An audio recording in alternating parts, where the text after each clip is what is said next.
Hey net builders, thanks for joining us for another great episode. We got another great guest here, Robby Terry, joining us for season two of episode two of season three. I messed up a little bit right there, but Robby, can you tell us a little bit about your company and yourself?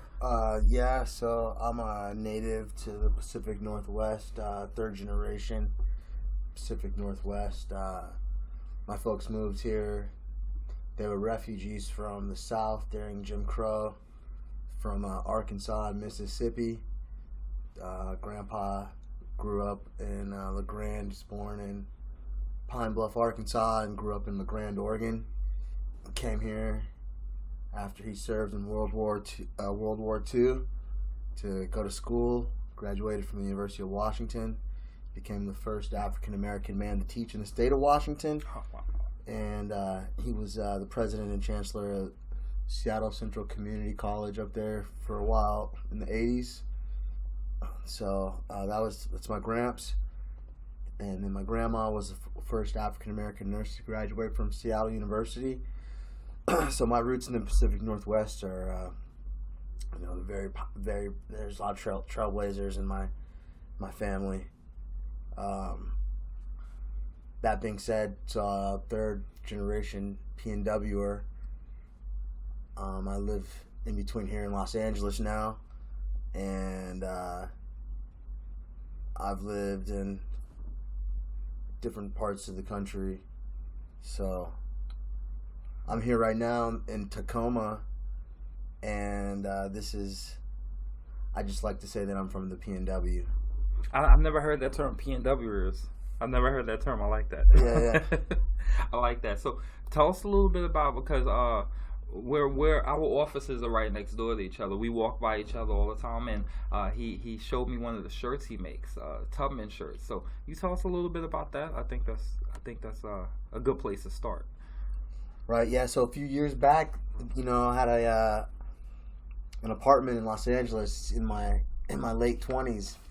And a buddy of mine, we would work on music all the time, and I just was kind of obsessed with Harriet Tubman, and her will and her drive to just keep going, persevering, despite so many factors against her. It really gave me inspiration, Uh-huh. And so I was like, oh, I'm gonna make a shirt for Harriet, and I made this T-shirt. Probably made like 10 of them first round, and they were great. I gave them some friends, didn't sell any of them, just handed them out, and then 15 years went by, and I'm more of an entrepreneur now than I was back then. Mm-hmm. And I've this entrepreneur bug got me when I started producing movies and realizing, that businesses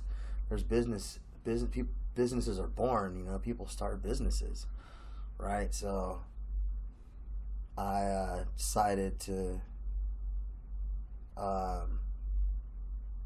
start the Tubman shirt in the middle of last year, when during the wintertime, just as a way to stay mentally healthy here, and in the PNW with all the rain we get, Well, we get a lot of it. Yeah. So I love the fact that it didn't start off as a business venture. It started off, hey, I just have a passion for this person. So I think that's great. We should talk a little bit about that, taking a passion and turning it into a business. I think that's great. When did you get bit by the entrepreneur bug? When I had to grow up, as soon as you start, getting seeds around, and there are people who depend on you, I think that's a good motivator for industry, and that's a driving factor for capitalism, is to be able to take care of more than yourself. So that's kind of what drove me to pursue the dollar sign in it. Gotcha. And I know the answer to this, but I want to hear your answer because I'm pretty sure that it's pretty profound. You're a very intelligent guy. Every time we talked, it's been very great conversation. So I actually want to hear your point of view on this. So when you say that you started having children and everything like that, most people think, all right, I need to go get a second job. What made you say, I'm not gonna go get a second job, I'm gonna go create opportunities? What made you take that route? It was I think the training you get through education and the experience of completing things, or completing a project, it makes you a little more independent. So I've experienced success in work, where you sacrifice 60, 70 hours a week, but you're gifted with $3,000 plus. So when you start earning in that range, and you're able to save and pay, it really creates a different atmosphere of lifestyle. That being said, that comes with the absolute polar opposite. When during the slow season, there may not be any work for 3 months, right? So you're given this great dichotomy of like, wow, I'm balling. There's work constantly. I'm making $4,000 or $5,000 a week. Every couple of weeks, on average, three grand a week. That goes down for 4 or 5 months, and then it's slow, right? So what really got me was the idea of collecting unemployment and utilizing my time that I wasn't working but still receiving benefits from the government, maximizing my time by structuring the purpose of my life, and it's basically just time management, And so when I had days that I wasn't working but I was still getting unemployment, I decided to start creating independence from a paycheck, because I realized that at some point that these paychecks may not be there. Yeah. Yeah. And that's the reality. And hey, and if you have the endurance, the wherewithal to work through a problem, and it might take a year, but there's something really great about working on one thing for a certain period of time and coming out with a finished product and copywriting it and seeing it. So it was writing screenplays is really what drove me to become an entrepreneur. And that's kind of what I'm getting at, is because when I had that downtime, I started to write on a regular, and I developed some feature-length scripts that you attached your intellectual property to currency. That's going to take an extreme entrepreneur to attach currency to intellectual property. And I love the fact that you didn't become complacent. You touched on that. I didn't want to gloss over it because I think it's a lot of things. It's something that a lot of us take for granted and look over. Like, I've seen a lot of people. I'm getting a constant check. I'm comfortable, and this is where I'm gonna stay. I don't want to rise, and I don't want to shoot for anything else. This is okay. I'm gonna stay in this comfort zone.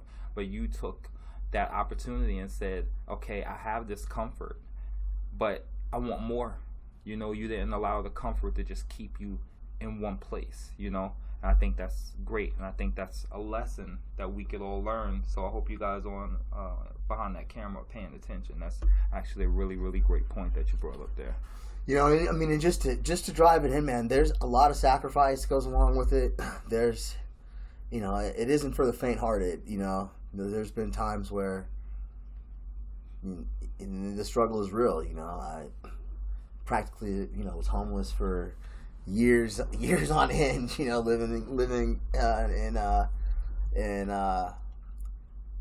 living with family, or nights where you slept in your car, and I'm still working through it. Even though I have an office and I've invested some money into a business, the struggle is real. He just caught me coming out of I'm in the midst of developing a Zoom pitch to get some financing going for my movie project. Nice. So he caught me coming out of the office, after at a morning of pitching to an attorney, and she was like, "Yo, you got to do some work on it." So it's hard to catch this guy. I've been trying to catch this guy for about a month now, but every time I see him, he's either on the phone or he's on his way to somewhere, and I'm like, I can't catch him. I'm gonna catch him one day. And I just kept saying it. And today, you walked out of the office, and I tried to catch you, but you were already gone. You headed to the bathroom, so I opened my door and left it open. So when you came back, I could catch you. Yeah. It's good. It's good, man. No, but let's talk about movies. Like you've done a lot in the films, and I don't think we've ever had anybody in the film business on the show before.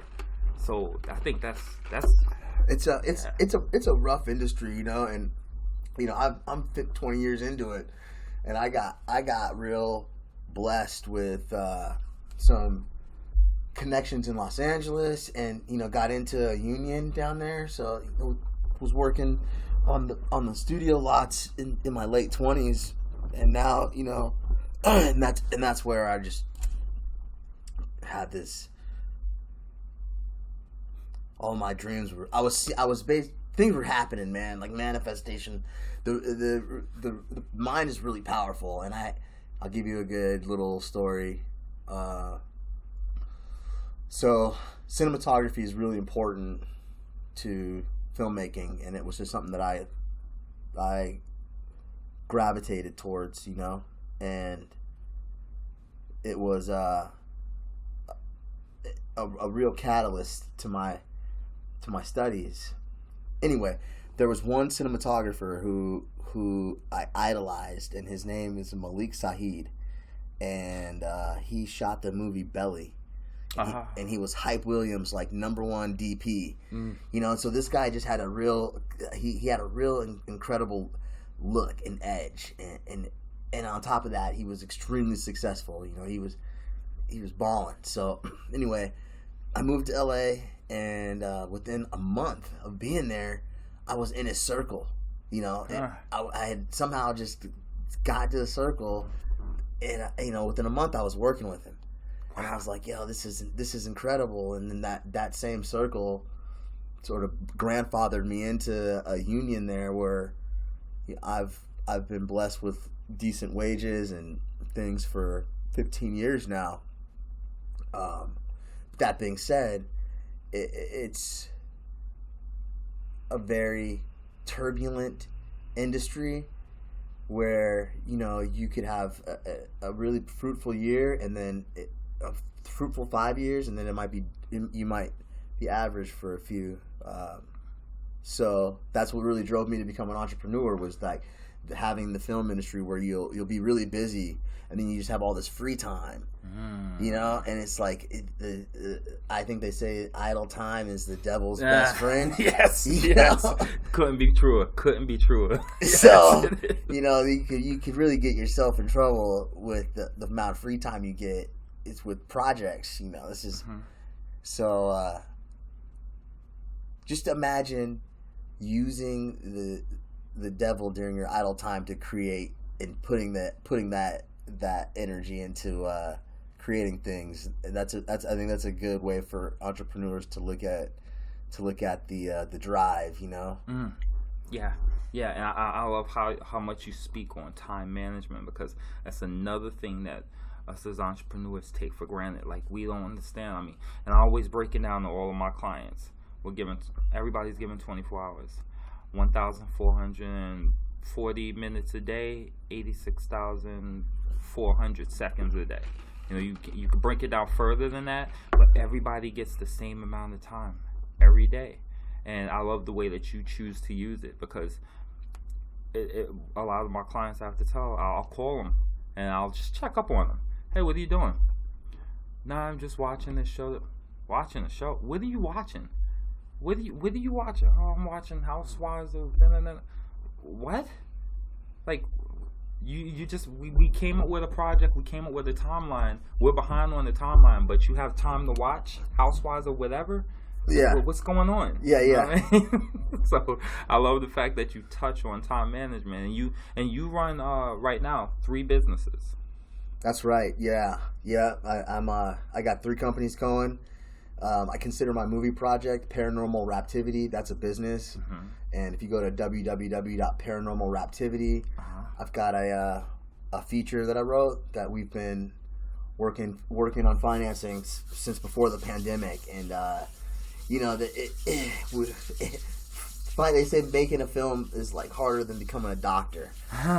So like finding that startup money is one of the most difficult things. It's just really it's hard to convince somebody that making a movie is a good idea. For the most part, they're gonna say no. So that being said, I'm about 10 years into it. This hair, I started growing these locks when I started the production when I started to hone only the production of the Paranormal Raptivity under my conscious like idle time, and that's all I was doing was just focused on this. So this is 10 years in the making now, and a couple of years prior to the pandemic, we were really making we were like gaining traction. I had shot a proof of concept trailer. I was I had a nice little circle around me of people who were making it and actors, and then the pandemic hit, and it sort of just threw everything off. So we're just getting back with it, and my goal right now is to raise $100,000 for phase 2 development, and there's a few ways that I'm doing it. I've been listening to some podcasts. One is My First Million. Mm-hmm. Shout out to those guys on. I get them on Amazon Prime, but wherever they're at, the guys that run the My First Million podcast, it's really inspiring to listen to these entrepreneurial stories of regular people who've made it. Yeah. So, but yeah, they gave me the idea of fundraising. Say, hey, you have $100,000 goal, break that up and divide it by 10, and so if you can find 10 people that can invest 10,000, you'll get to your goal. So, you do the math even further, say you can get 15 to do 6,000, you can get 20 to do 5. Right? So you kind of have... a great concept right there. Yeah, and it'll make it a little easier for people to help out. It's easier to digest versus walking up to one person and giving them a 6-digit number and saying, I need this from you. Yeah. So, yeah, exactly. Yeah, you walk up to someone and say, hey, I need $100,000, they're probably going to laugh at your face. Yeah. But especially if it's a friend or a family member. But, you hit a friend or a family member up with the right attitude and a reasonable pitch, and you show and say, hey, look, 5 racks. Okay, well, you're going to lose that in the stock market or in cryptocurrency over the winter. I guarantee you that, So why don't you invest in something that's close to you and watch and help someone's dream grow? Yeah. And then, hey, and what if they hit the dice and it works out? Hey, you just solidified a dream in this world, and you made some whatever. If money is what you're looking after, you made some of that too. Yeah. But the fact of the matter is that it takes people to trust, and it takes people to invest in order for dreams to grow. Definitely. And that includes the seeder, the entrepreneur. You have to trust, and you're gonna have to work. It will not happen overnight. These overnight successes you see are like 10, 15 years in the making. Yeah. It's just that people are seeing it pop up overnight, but they didn't see all that work for 10, 15 years. Like a lot of people say, Uber just popped up. Uber didn't just pop up. It didn't pop up. They were working on this app. They were working on building it. They were structuring it. They were reaching out to investors, getting turned down. But it just popped up on their radar. You know what I mean? So I couldn't agree with you more. This entrepreneurism and business ideas and these successes don't pop up overnight. So all these gurus online that tell you that it's happened overnight, it didn't happen overnight. So thank you for touching on that. That's for sure. It's like, I mean, if you listen to rap music, you might know who Nipsey Hussle is, and he mentions the marathon. That's kind of like on the same line as the Tubman shirt. It's just like you got to work. It's a marathon, and you can't just give up. You got to keep going, and never give up. You may drive yourself crazy, but at least it's that good type of crazy where you're putting the effort and energy into something that's positive. So that's and that's the entrepreneurial spirit. I try to put it into a real perspective, and that's selling T-shirts. Man, like I said, the drive is to feed my kids. And that being said, like this, he approached me at the right time because I was just in my entrepreneurial mind. I had been listening to this another podcast called Entrepreneur on Fire. Yes, and, I love. Oh yeah. Yeah, so she was breaking it down. She was like, "Yo, let me tell you how to, really get some publicity going." She's like, "You need to hit journal and stuff," and she's like, "You need to, really start to network with people who can put a voice out there for you." And so in the back of my mind, I needed this to happen. So this is kind of like that manifestation right there. I love it. So, I love it, man. Yeah. So, it's good. Yeah. Yeah, we gotta keep that going. Like, I mean, you touched on a good kind of crazy, and I wanted to touch on that because I don't think I've ever talked about it before, but I love that you brought it up because there is two types of crazy. You know what I mean? Like you all right. People are completely fine with going to a 9 to 5 and letting their boss drive them crazy as long as they're getting paid for their time. But people have a problem with going crazy and obsessive crazy in their business. Personally, I love it. I love deadlines. I love the weight of the world on my shoulder as far as my business goes. I love it. I love when my back's pressed against the wall. I love that crazy. I thrive off of it, you know? Yeah. And you like the same type of person who's like, yeah, let's do this. Give me all the challenges. Bring the smoke. You know what I mean? So I love that you touched on that. So yeah, I mean, you really gotta enjoy it because it gets and then, man, there's all sorts of entrepreneurs, man. Like, I was just considering vending machines. I mean, there's so many things that you can just put into the world that is going to return. Yeah. Yeah. There's never been a better time to be an entrepreneur. There really hasn't. I mean, there for so many reasons. This is the right time. And that being said, man, I cannot emphasize more to people, especially people of color, to take advantage of social resources, anything that the government is offering you. Take advantage of that. And then when I say take advantage of it, I'm not saying take it, and use it and just sit on your butt and watch your favorite show. That's over taken and over for again. Granted, not taking advantage. That's taken for granted. Exactly. Taking advantage of it means, look, I got this time on my hands. I'm gonna go and study, and invest it into enriching my brain with some knowledge, and focusing on how I will get back out of this situation. Yeah. Yeah. And realize that life is a circle. Things are going to happen over and over again. And each time that it cycles, it can get better and it can get better, right? So I mean, there's been points where I didn't have a car, and I was taking the bus, and I remember saying to myself, I know there's going to be a time when I'm in my car riding around, thinking about, man, I remember when I was on the bus, and that time will come back around, where I'm back on the bus, and I'm thinking to myself, man, I need to get myself another car, So I mean, just like he was saying, becoming comfortable is a real pitfall, man. You don't ever really get too comfortable, especially with a paycheck. Yeah.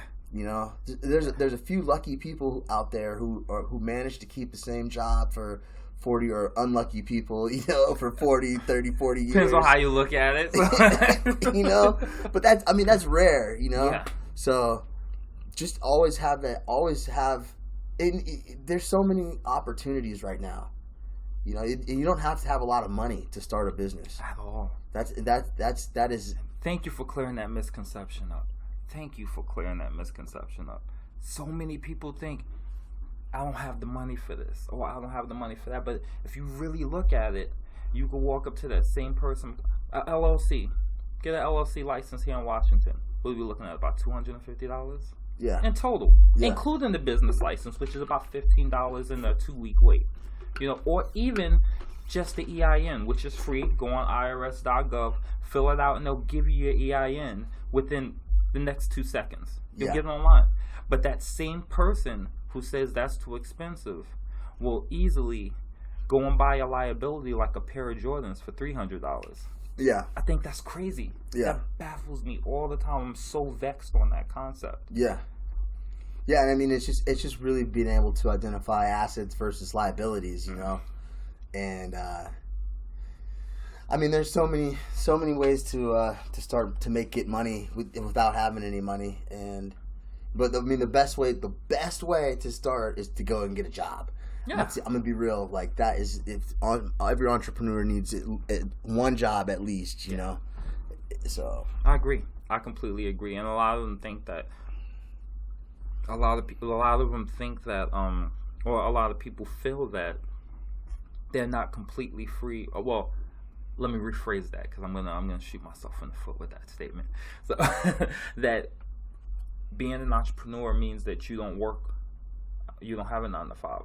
But if you're starting up, you should have that source of income. You need a source of income to be able to sustain your lifestyle and be able to fund your business. Mm-hmm. But just throwing caution to the wind and saying, I'm going to quit my job and start my business today.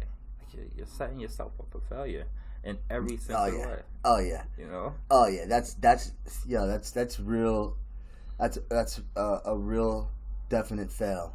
Yeah. You know, to quit your job and it's now here. Now I'm going to give you a scenario, right?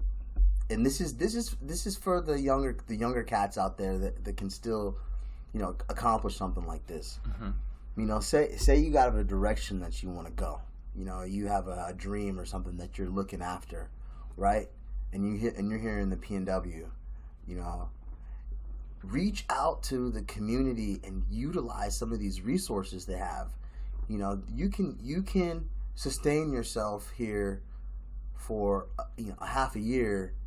And not have to worry about working a regular job, and during that time, you know, it's you'll have to focus, but you can get yourself into a passive income situation where, you know, okay, you have something that's going, you got something going now that's just getting you money that you don't have to clock into a regular job for. Yeah, you know. Yeah, you have a license, Uber.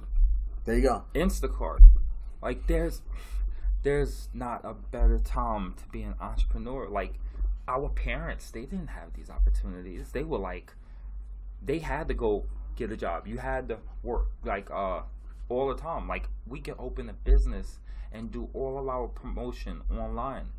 Back then, when you think of opening a business in our parents' time, it was a brick and mortar, and your investment was huge because you had to pay all of that overhead for a lease for a building. There was no working out of the home. There was no being able to reach out to the whole world with one post on social media. Yeah. You know, and it kills me when people don't take advantage of these opportunities we have now. Yeah. So you're right. There's so many resources that are available to us that we don't take advantage of. So thanks for bringing that up. Yeah, I mean, hey, and I'm gonna be real. You know, food stamps is one. Mm-hmm. You know, I'm going to be real explicit. If you are on food stamps right now, that is the best time to become an entrepreneur and to figure out a way to get yourself from relying on someone else to feed you.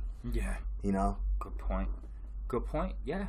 Yeah, and a lot of them take that crutch and they live off of it. They don't have an end goal. Like, these food stamps are going to be here forever. Yeah, and then they end up overweight, you know, with knee problems. You know what I'm saying? So it's like, You know, You're right. there's like two different recipients. The ones that use it as a driver, you know what I'm saying? I'm gonna get my assistance and hustle, and then there's ones that use it as an anchor. Yeah. Who just use it as I'm about to just chill. But if you use it as fuel to get to the next step and the next level, you that drive's gonna make you a manager. You know. Yeah. Because you're managing yourself. You know, you manage your time, you manage yourself. You're probably capable of managing some of those anchors too. Managing anchors. I always thought of getting rid of the anchors, but I like the way that you put it, because no matter what, you're gonna have anchors. But managing those anchors, that's something I really never thought about before. We're all gonna have anchors. Yeah. So yeah, and leading by example is the best way to do that, hands down. You know, I deal with anchors in my family. You know, close family members that they want to. I'm gonna start this myself. I'm gonna fold these clothes. You know, I'm gonna start doing the laundry, and the next thing I know, the anchor is right behind me, and stepping in and say, "Oh, you know what? Let me help." And I'm like, "All right, perfect." And we move on to the next project. So.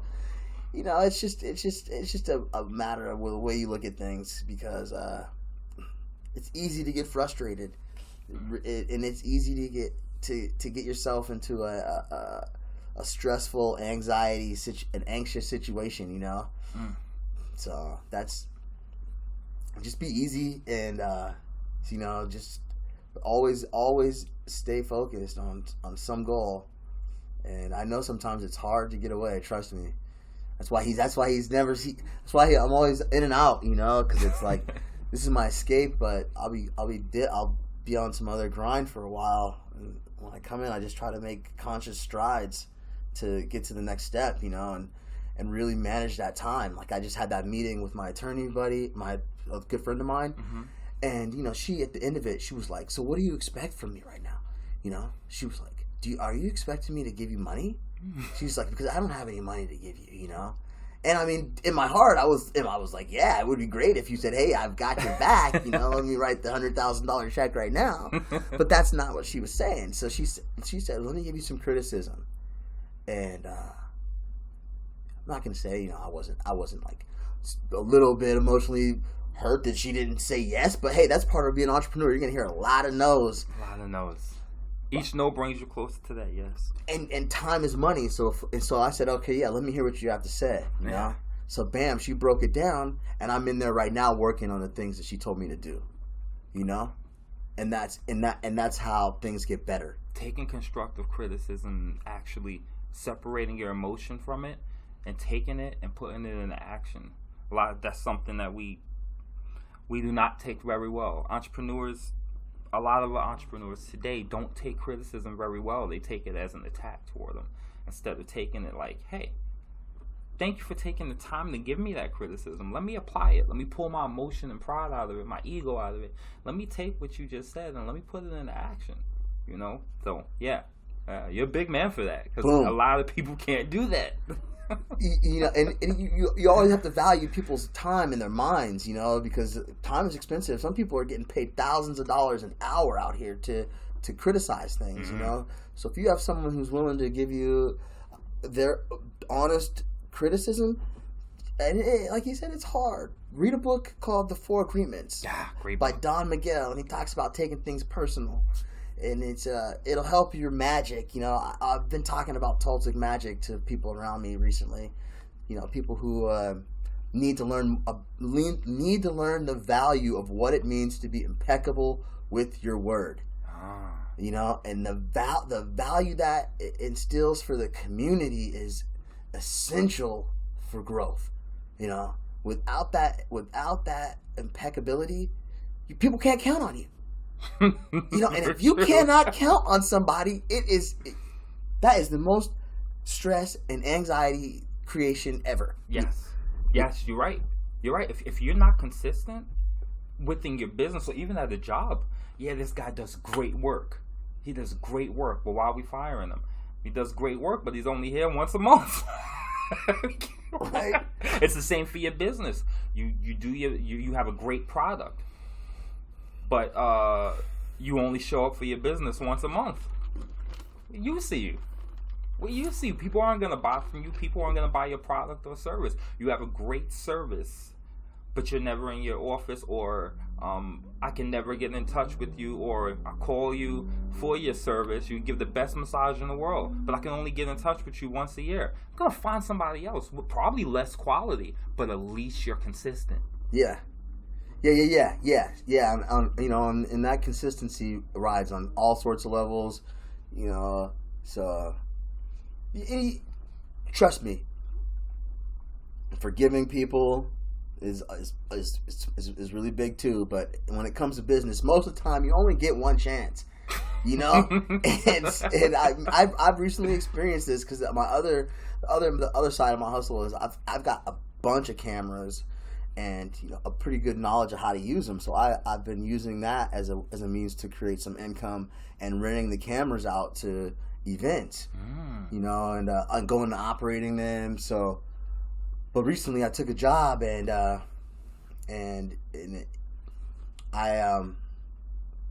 client was just really edgy, and I felt kind of uneasy. And the first time around we shot it, and his editor couldn't do what he needed to do, so we needed to reshoot it.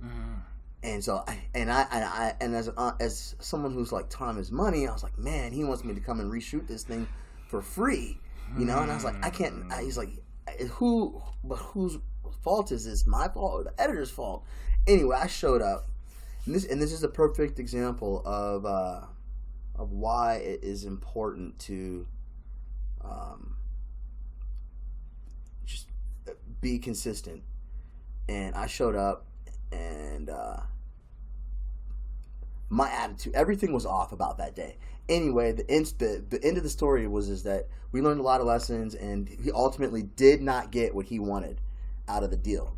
But the way I completed the transaction was like, hey, look, I'm going to consult you, because he still had 20 more of these videos to do. Oh. So this was the first 2, and then he was looking to make 19 more. And I said, hey, look, this didn't work out, but here's what I'm advising you to do.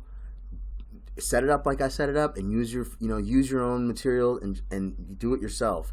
And that was the way I sort of saved that, and just looked at it as a consulting and as a learning lesson. Mm-hmm. Because you're gonna fail.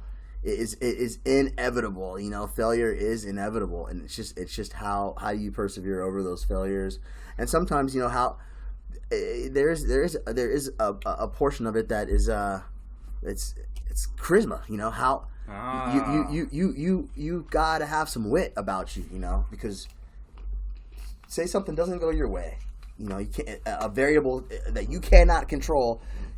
If you are professional, you will stay calm and you will work your way out of it.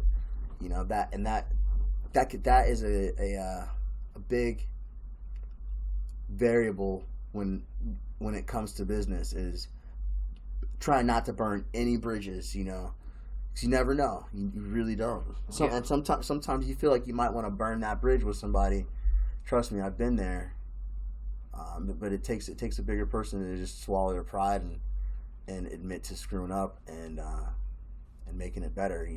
Yeah, definitely. I think that's a great lesson to teach here. What do you think is the biggest takeaway that the audience should take away from today, from our episode here? Man, so for Tubman shirt, this is what he stopped me for, because that's what's on my office door. Mm. That shirt right there is it's the essence of drive. So that was a superhuman being who managed to break laws and defy natural boundaries.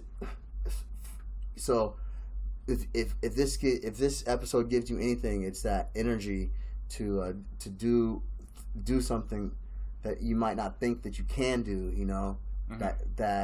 that gas that you need to keep going, and just to know that that no matter where you're at, somebody's been there and they've made it. Mm-hmm. So just keep it going. Even if you feel like quitting, take a break, come back and make a list. And make a list of what you need to do to get to that next step.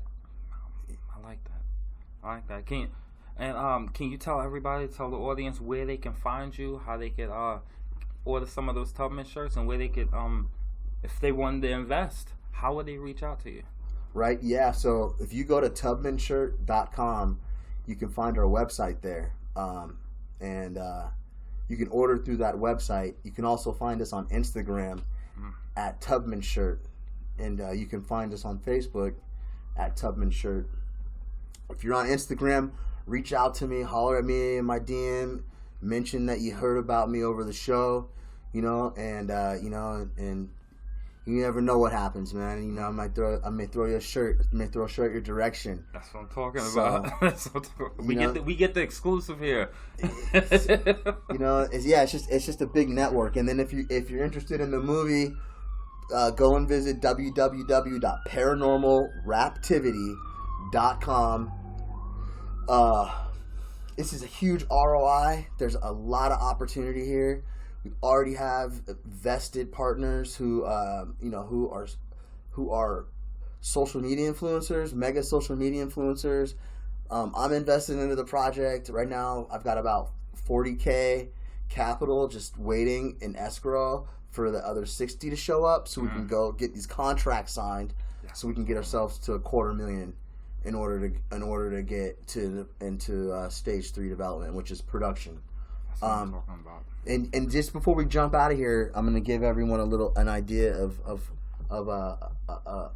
how you can use sponsors to motivate your projects. Please do.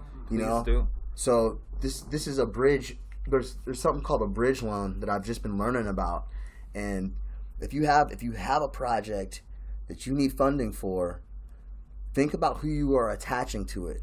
Attach a social media influencer that's affordable, that's marketable, right? So you can take that contract back to a sponsor associated with whatever genre or subject your project's about. Find some sponsors and let them do product placement, or you mention them. That's going to cut the cost of your production down, and that's what I'm working on right now, is building $100K so we can sign some contracts with some people in order to go get sponsors like Raw Papers, Juicy J Papers, Roar Bongs, because this movie there's a lot of weed smoking in this movie, and and that's kind of it's a real ripe product placement platform, for us to just help promote marijuana brands. Okay. Because the cannabis industry is here and it's taking over. It is here. It is here. It's here and it's here to stay. It's not going anywhere. It's been here and it's here to stay, but it's getting to the point where it's going corporate. Mm-hmm. Yes, definitely in a major way. Yeah, it's going corporate. So we're Paranormal Raptivity. Our goal is to get some of that corporate marijuana money involved, and really get the jump going on that. So okay, all right. Well, we're about out of time here. Thank you, Robby Terry, for being here with us today. I really appreciate it, and I'm happy I was able to catch up with you. So thanks for being on the show. Yeah, no doubt, man. And Net Builders, thank you guys for joining us for another episode. It's been a great conversation, and you guys keep networking, keep building your knowledge based on your business, and we'll see you next week. Thanks for joining us.